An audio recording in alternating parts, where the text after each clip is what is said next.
နာလေးပဲပြောပြီးထွက်ခွာလာဘဝရဲ့ပြေးလန်းပြီးစနေရေအိုင်နဲ့လိမ်ငယ်ကိုလက်တလုံးပြန်ပေါ်မလာဆလေးငါနေကြနိုင်ငံများမာပြီးမွေးဖွာလာလား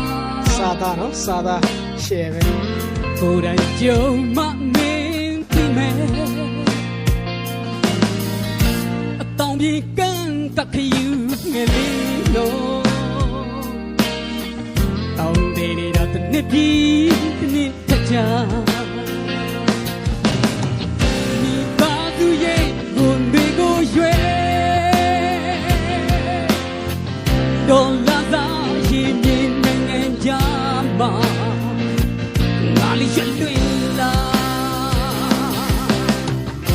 ဘဝကထင်တယ်လို့မဟုတ်တော့ကြာကြီးချေရာကြီးပေါ်အိမ်ကထဲကဒေါ်လာအကျွေးတန်းတစ်ချက်ကိုရည်တွဲရင်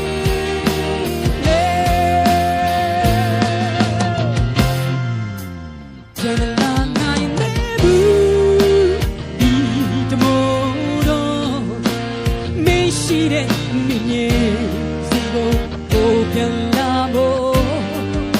အစမပြေသေးဘူးကွယ်နေ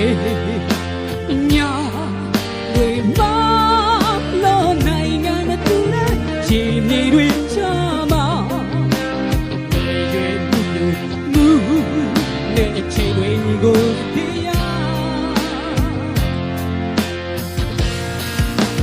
ပြန်လာနိုင်ဘူးဒီတမေ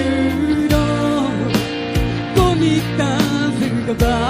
ဒီကိုပြန်လာ